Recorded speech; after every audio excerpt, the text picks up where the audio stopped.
धीशं रघुपत प्रिय भक्तं वातजातं नमामि।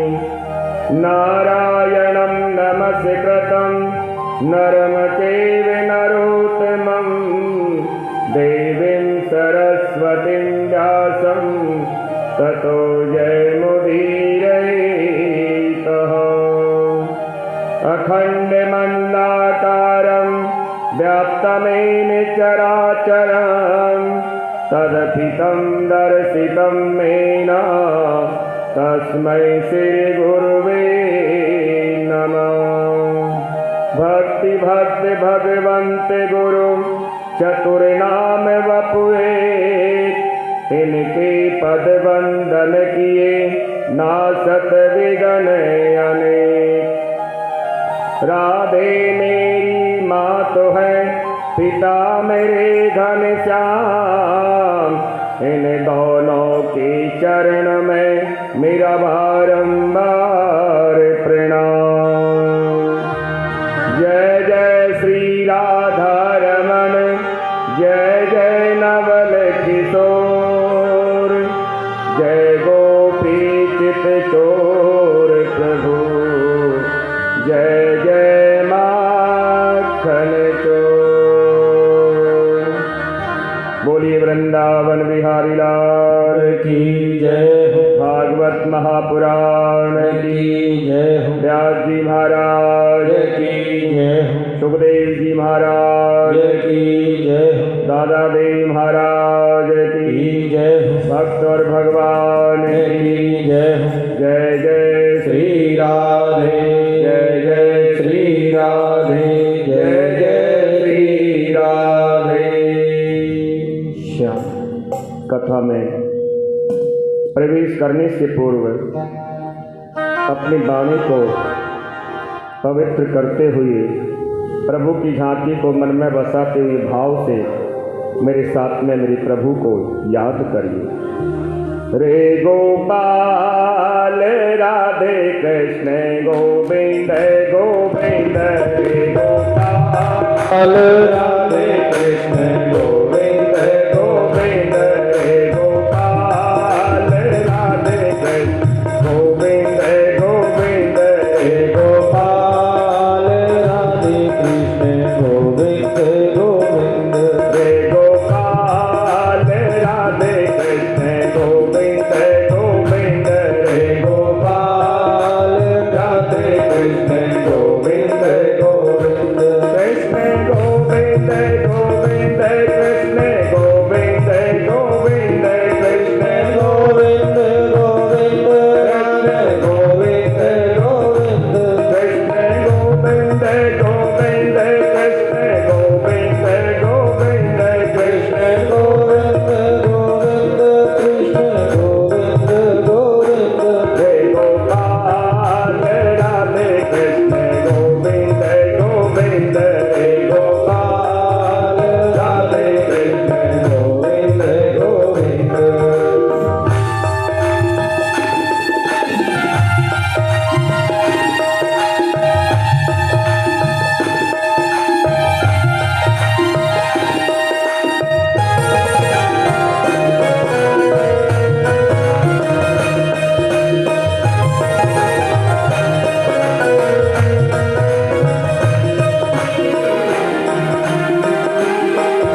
वृंदावन बिहारी लाल की जय हो, भागवत महापुराण की जय हो। आज भागवत के चतुर्थ दिवस में हम प्रवेश कर रहे हैं। कथा पांडाल में आगंतुक सभी भक्तों को व्यास मंच की ओर से जय श्री कृष्ण, राधे राधे। राधे परम मंगलमयी परात्पर अखिलेश्वर अकारण करुणा वर्णालय भक्त वांछित कलपतरु तड़ित विनिंदित पीतांबरधारी बालकृष्ण लाल की वाङ्मयी प्रतिमूर्ति श्रीमद् भागवत महापुराण। कल की कथा में मेरे वामन भगवान ने अवतार लिया और राजा बलि के यहाँ जब वामन भगवान का प्रागट हुआ और जनेऊ संस्कार हुआ, तो गुरु को, जब आपको पता है बालक का जब जनेऊ संस्कार होता है तो वो दक्षिणा मांग करके, दीक्षा मांग करके गुरु को ले जा करके देता है। तो वामन प्रभु ने भी आज गुरु बृहस्पति जी को दीक्षा ले जा करके दी। बृहस्पति जी ने कह दिया कि आज हम ऐसी वैसी दीक्षा नहीं लेंगे, और यदि गुरु दक्षिणा देनी है तो जाओ राजा बलि के यहाँ और त्रिलोकी को दान में ला करके वापस प्रदान करिए देवताओं। तो वामन भगवान चले जा रहे, राजा बलि के यहाँ और जा रहे थे। इधर राजा बलि यज्ञ कर रहे और यज्ञ के आचार्य शुक्राचार्य।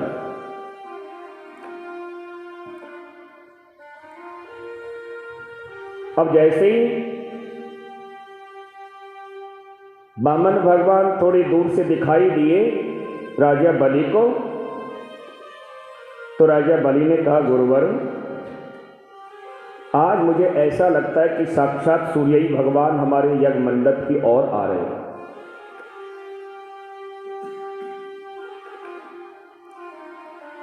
शुक्राचार्य जी कह रहे हैं, राजन, लगता तो ऐसा ही है, बड़ा परम तेजस्वी ब्राह्मण बालक है। अब जैसे ही राजा बलि के यहाँ यज्ञ मंडप पर पधारे तो राजा बलि हाथ जोड़ करके वामन भगवान का स्वागत कर रहे हैं। कह रहे हैं, स्वागतम ते नमस्तुभ्यं ब्रह्म किं करवाम ते ब्रह्म ऋषिणं तपं सक्षणं मन्निं तमं वपुधरं। हे ब्राह्मण देवता, आपका स्वागत है।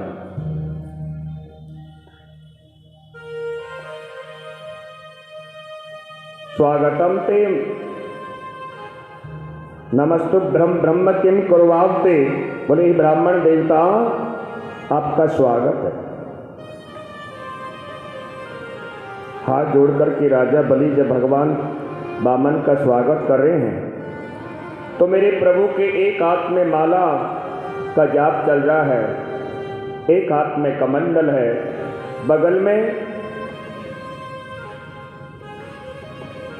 ऊपर छाता लिए हुए, बगल में अपने आसन यानी शुक्र कुशाओं का बना हुआ आसन दबाए हुए।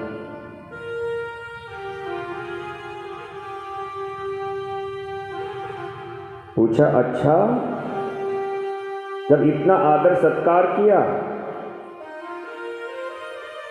राजा बलि कह रहा है कि मैं कितना बड़ा सौभाग्यशाली कि आप जैसा ब्रह्मचर्य ब्राह्मण तेजस्वी बालक आज मेरे यहाँ यज्ञ मंडप पर पधारे हैं।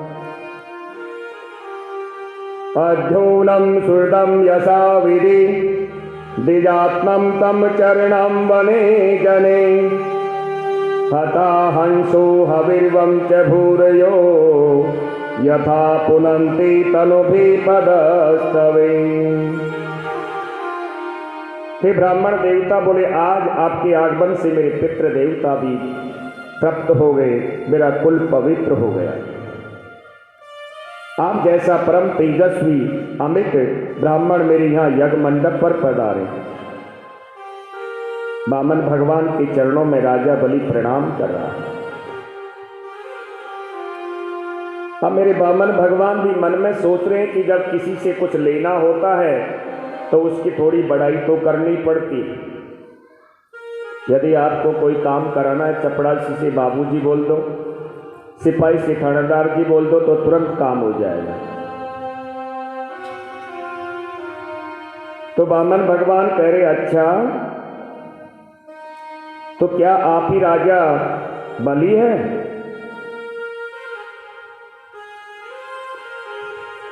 लेकिन कहते हैं कि जब राजा बलि भगवान के चरणों में प्रणाम कर रहा था और कह रहा था कि महाराज आप बोलिए,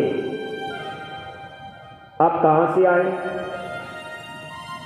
और वामन भगवान का जाप चल रहा था माला पर। शांत खड़े, आप मांगिए तो सही, आपको क्या चाहिए? अब माला पर जाप चल रहा है, वामन भगवान नहीं बोल रहे हैं। तो राजा बलि को वामन भगवान के प्रति और भी ज्यादा प्रेम हो गया। गुरु शुक्राचार्य से कह रहे, गुरुवर मैं इनसे मांगने के लिए कह रहा हूं, लेकिन ये तो कुछ बोलते ही नहीं। शुक्राचार्य जी ने कहा, देखो इनकी माला पर जाप चल रहा है और माला जाप करती हुई जब तक माला पूरी नहीं होती तब तक बीच में नहीं बोलते। अब तो और भी ज्यादा प्रेम हो गया। राजा बलि बार बार यही पूछ रहा है कि आपका आश्रम कहाँ है, आपकी माता पिता कौन है? हाथ जोड़ करके कह रहे हैं, बताइए मैं आपकी क्या सेवा करूं? गाटांचणम गुणवदम धामम रष्टम तथोनपि मुक्त्वा विप्रकन्याम ग्रामं समुद्रस्त्रुगान गजान वा रथान तथा हर्तम संप्रतीक्षः। अरे महाराज आप बोलिए तो सही, मेरा मन करता है कि मैं आज सब कुछ आपको दान में दे दूं, क्योंकि सत्यता हमेशा छुपती नहीं है। आप बोलिए तो सही।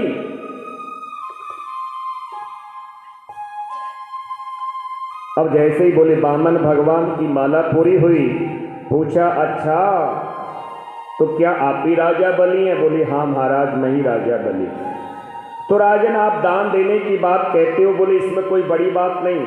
अरे तुम्हारे बाबा परबाबा तुम्हारे एक से बढ़कर एक दानी हुए तुम्हारे कुल में, तुम दान देने की कहते हो, कोई बड़ी बात नहीं। तुम्हारे बाबा प्रहलाद बड़े दानवीर थे, बोले भगवान के भक्त भी थे। राजा बलि ने कहा तो बताइए मैं आपको क्या दान में दूं?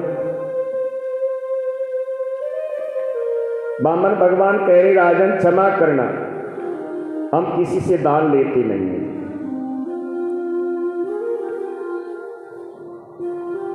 बोले यहाँ मेरे यहाँ यज्ञ मंडप पर आप पधारे हैं और ऐसे नहीं हो सकता कि बिगर ब्राह्मण बिगर दान लिए बिगर चला जाए। नहीं महाराज आज तो आपको कुछ न तो लेना ही, कुछ तो कुछ लेना ही पड़ेगा दान में। और मेरे यहाँ वैसे भी यज्ञ चल रहा है और आप खाली हाथ जाए, मेरे मन को बड़ी तकलीफ हो गई। लेकिन राजन हम क्या करें, हमारा नियम यह है कि हम किसी से एक भी पैसा दान में नहीं लेते, और दान ले लिया तो बोले हमारा नियम टूट जाएगा। लेकिन हम तो दुविधा में पड़ गए, अब बोले दान नहीं लेते हैं तो तुमको तकलीफ हो गई, और दान लेते हैं तो हमारा नियम टूट जाएगा। राजा बलि कह रहे हैं लेकिन आप बोलिए तो सही, अरे आपका विवाह नहीं हुआ तो किसी ब्राह्मण कन्या के साथ में आपका विवाह करा देता हूं, 2-4 हजार गाय आपको दान में दे देता हूं, आप बोलिए तो सही। बोले राजन आप हमारा विवाह कराओगे? बोले हाँ महाराज। तो मान लीजिए आपने बोले हमारा विवाह करा दिया, अब विवाह कराए तो बोले ब्राह्मणी भी आएगी, बाल गोपाल भी होंगे, हमको रहने के लिए व्यवस्था कौन करेगा? बोले महाराज मैं महल बनवा करके आपको दान में दे दूंगा। फिर बोले खाने की व्यवस्था कौन करेगा? बोले मैं भंडार खुला दूंगा आपके लिए। बोले पढ़ने की? बोले हमारा विद्यालय है तो जरूर, उसमें आपके बालक बोले फ्री पढ़ेंगे, लेकिन आप कराइए तो सही विवाह। ठीक है महाराज, आपने विवाह भी करा दिया, सब कुछ करा दिया। बोले जब बाल गोपाल 2-4 होंगे तो एक आध मरेगा भी। बोले महाराज ये मैं क्या कह सकता हूं, मर भी सकता है। तो बोले मरेगा तो रोने का काम कौन करेगा? बोले महाराज रोना तो आपको ही पड़ेगा। तो बोले ऐसे चक्कर में क्यों पड़े जो रोना पड़े, हम विवाह नहीं कराएंगे। लेकिन बोले महाराज आपको दान में तो कुछ न कुछ तो लेना ही चाहिए। ठीक है तो राजन हमारा भी नियम नहीं टूटेगा और तुम्हारा भी मन में जो दुख होगा कि हम दान नहीं लेंगे तो बोले तुम्हारा भी मान रह जाएगा। बोले हम दान लेंगे लेकिन हमारे ही पैर से बोले 3 डग पृथ्वी दान में लेंगे।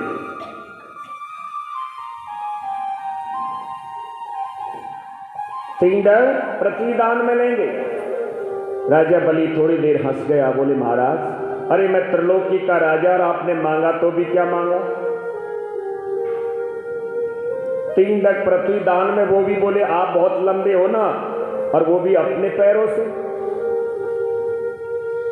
बोले राजन हम इससे ज्यादा नहीं लेंगे और वो भी हम हमारे पैरों से नापेंगे। तस्माद् दयत्महि सदम ब्रह्मणिं वर्चसे भात पदानि तृणं देवेन्द्रं समतानि पदामम। बोले हम अपने पैरों से ही 3 डग पृथ्वी दान, 3 डग पृथ्वी नापेंगे। ठीक है महाराज। बोले आप नाप लीजिए। वामन भगवान ने कहा अरे राजन तुम यज्ञ के ऊपर यज्ञ करते चले जा रहे हो, दान देते चले जा रहे हो, कभी अभी तुम्हें यह पता नहीं कि दान कैसे दिया जाता है? अरे पहले संकल्प छोड़ते हैं फिर दान देते हैं। राजा बलि कह रहे हैं महाराज ये 3 डग पृथ्वी दान में देने का क्या संकल्प करूं, आपने मांगी तो भी क्या मांगी, मैं त्रिलोकी का राजा और आपने इतनी छोटी सी जो भी दान 3 डग पृथ्वी दान में वो भी अपने पैर। नहीं बोले राजन तुम्हें संकल्प छोड़ना पड़ेगा। अब जैसे ही संकल्प छोड़ने की बात कही, गुरु शुक्राचार्य ने अपनी त्रिकालदर्शी से देखा कि यह छोटा सा नन्हा सा ब्राह्मण का बालक बार बार ये संकल्प पर जोर क्यों दे रहा है, आखिर में क्या लीला है। त्रिकालदर्शी से देखा तो वो साक्षात पूर्ण ब्रह्म ईश्वर नारायणी वामन भगवान बनकर के खड़े हैं राजा बलि के द्वार पर।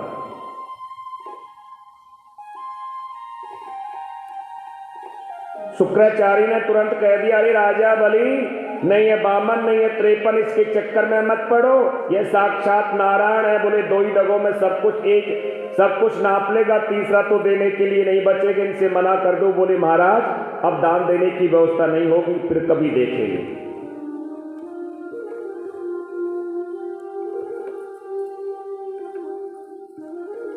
एषं विरोचनं साक्षादं भगवान विष्णुर्वया कश्यपं पादबीजो जातो देवानां कार्य साधकः। अरे राजा बलि यह देवताओं की कार्य के लिए सब नारायण बोले बामन बनकर के आए, इसलिए मना कर दो। राजा बलि ने कहा लेकिन आप ही ने तो कहा था कि ब्राह्मणों की सेवा करो, उनको दान दो, कभी कोई ब्राह्मण बिगड़ दान लिए बिगड़ नहीं जाना चाहिए, और आज आप कैसे मना करो? अरे 1 घंटे से तो जैसे तैसे करके मैंने इसे मनाया और आप कह रहे हो कि मना कर दो। बोले नहीं नहीं राजन, इनके चक्कर में मत पड़ो, सब कुछ लुट जाएगा। राजा बलि कह रहे लेकिन आप झूठ क्यों बुलवा रहे हैं मुझसे? बोले राजन 8 जगह ऐसी बताइए बोले जहां झूठ बोलने से भी पाप नहीं लगता। यदि किसी के प्राण संकट में हो, झूठ बोलने से, तुम्हारे झूठ बोलने से इसके प्राणों की रक्षा होती है, तो बोले वहां पाप नहीं लगता।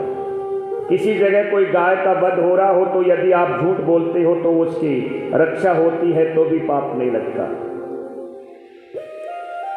यदि आपका समस्त कुछ लुट रहा है धन, और यदि आपके झूठ बोलने से उसकी रक्षा होती है, तो बोले वहां भी पाप नहीं लगता। तो इस प्रकार से राजा बलि को शुक्राचार्य जी समझा रहे हैं। अब राजा बलि ने बोले कह दिया गुरुवर मेरे दोनों हाथों में लड्डू है, यदि ये ब्राह्मण बालक है तो मुझे विश्वास है कि ये 3 दंड पृथ्वी से ज्यादा दान नहीं लेगा, और यदि नारायण हुआ, बोले साक्षात भगवान नारायण हुए, तो लोग कहेंगे कि एक बार तो नारायण भी बोले राजा बलि के यहाँ भीख मांगो, दान मांगने के लिए गया। मेरी तो हार में भी जीत है और जीत में भी जीत है। तो राजा बलि संकल्प करने लगे। अब वामन भगवान ने अपने कमंडल से जैसे ही जल डालने लगा, शुक्राचार्य जी मना कर रहे लेकिन नहीं मान रहे, तो क्या किया शुक्राचार्य ने वो सूक्ष्म रूप लिया और कमंडल की नली में जाकर के बैठ गए। बोले न तो जल गिरेगा और न चेले का धन लूटेगा। मेरे प्रभु ने क्या किया, अपने आसन से कुशा निकाली और निकाल करके जैसे ही उस नली में दी, बोले शुक्राचार्य जी की एक आंख चली गई। शुक्राचार्य जी को समझा रहे कि गुरु हो तुम और गुरु को एक दृष्टि से देखना चाहिए। और राजा बलि ने संकल्प छोड़ दिया। ब्राह्मणम रूपाय वामनाय इमाम त्रीणि पदानि पृथ्वी अहम संप्रददे। तो राजा बलि ने कह दिया महाराज अब आप बोले नाप लीजिए। अब जैसे ही संकल्प छोड़ दिया का अरे राजन, संकल्प छोड़ने के बाद दान देने के बाद में बोले ब्राह्मण के चरणों में प्रणाम किया जाता है। और प्रणाम किया जाता है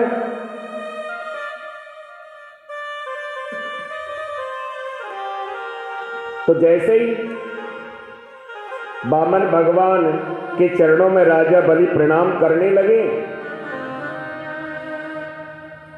तो इतने में मेरे वामन भगवान ने बोले विराट रूप धारण कर लिया।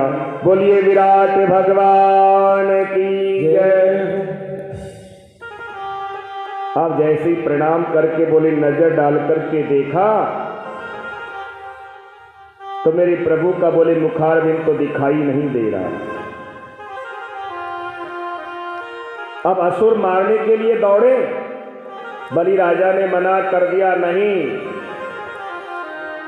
आप इनसे कुछ नहीं कहोगे। तो एक ही डग में बोले समस्त त्रिलोकी को नाप लिया, दूसरे डग में बोले ब्रह्मा जी के ब्रह्मलोक में पहुंच गया। और ब्रह्मा जी ने क्या किया, वामन भगवान के चरण को धोकर के अपने कमंडल में उसका जल ले लिया। जामवन जी ने आकर के बोले भगवान की परिक्रमा कर ली।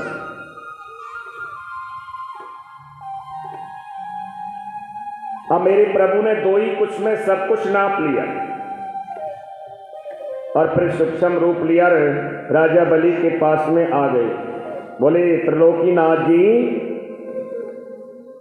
आपने 3 डग प्रतिदान में देने का संकल्प लिया है और ये तो 2 ही डग में सब कुछ नप गया, आपका संकल्प झूठा हो गया। और जो पूरा संकल्प नहीं करता बोले वो दंड का अधिकारी होता है। इसलिए गरुड़ को आदेश कर दिया कि इनको बंदी बना लो। राजा बलि को गरुड़ जी ने बंदी बना लिया। राजा बलि हाथ जोड़ करके कह रहा, प्रभु मुझे बंदी बनाने का दुख नहीं है। उत्तम श्लोक भवान ममरेतम बचो बलिकम सुरवरम मन्यते करो युतम तन भवेत प्रलम्बम पदम तृतीयम कुरुषि समे निजम। बोले प्रभु पहले यह बताइए, दुख तो इस बात का है कि आपका दिया हुआ संकल्प पूरा होना चाहिए। मुझे न नरक में जाने से भय है, न मुझे बंधन में बंधने से भय है। वह है तो केवल एक है कि जो मेरा संकल्प पूरा होना चाहिए। एक बात बताइए, धन बड़ा होता है कि धन का मालिक? भगवान ने कहा कि धन का मालिक तो धन से भी 100 गुना बड़ा होता है। तो राजा बलि ने कहा, तो प्रभु अभी तक आपने मेरा धन वैभव नापा है, अरे अभी तो मैं बाकी खड़ा हूं। ऐसा करिए, तीसरा पैर मेरे सिर पर रख दीजिए। भगवान ने कहा, वारे राजा बलि वाह, आया तो मैं तुझे छलने के लिए, लेकिन आज तूने मुझे ही छल लिया। पदम तृतीयम कुरुम शीर्ष में निजम, कि ये तीसरा जो डग है वो मेरे सिर पर रख लिया। इतने में बलि महाराज की पत्नी आ गई। आकर के भगवान से प्रार्थना करिए, गोविंद आपने बहुत बड़ी कृपा की, आपने त्रिलोकी का राजा बनाया तो आपकी कृपा, और वापस आपने बोले त्रिलोकी को ले ली तो बहुत बड़ी कृपा कर दी। भगवान मन में सोच रहे कि राजा बलि तो है जो है, इनकी पत्नी भी बहुत ज्यादा, इनसे भी आगे। जो कोई कह रहा है बहुत अच्छा किया। राजा बलि से कहा, बामन भगवान ने कि तुम चाहो तो त्रिलोकी को वापस ले सकते हो। बोले प्रभु क्षमा करना,